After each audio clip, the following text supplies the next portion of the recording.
আয়ারল্যান্ডের বিপক্ষে 2 ম্যাচের টেস্ট সিরিজের জন্য স্কোয়াড ঘোষণা করেছে Bangladesh cricket board VCB. Test দল থেকে বাদ পড়েছেন এনামুল হক বিজয়, এছাড়া দলে নেই মাহিদুল ইসলাম, অঙ্কন এবং নাইম হাসানও।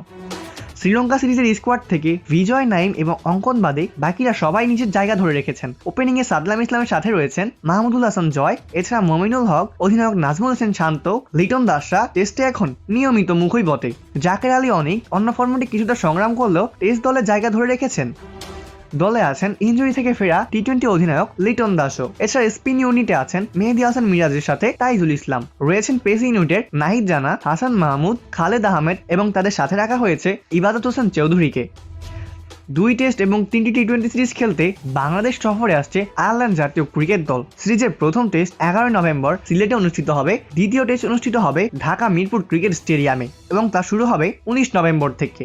এক নজরে বাংলাদেশ আয়ারল্যান্ড টেস্ট সিরিজের বাংলাদেশের টেস্ট স্কোয়াড: নাজমুল হোসেন শান্ত, অধিনায়ক সাদমান ইসলাম, মাহমুদুল হাসান জয়, মমিনুল হক, মুশফিকুর রহিম, জাকের আলী অনেক, লিটন দাস, মেহেদী হাসান মিরাজ, তাইজুল ইসলাম, সৈয়দ খালেদ আহমেদ, নাহিদ জানা, ইবাদত হোসেন চৌধুরী, হাসান মুরাদ, হাসান মাহমুদ। অপূর্ব দাস, প্লেভাস নিউজ।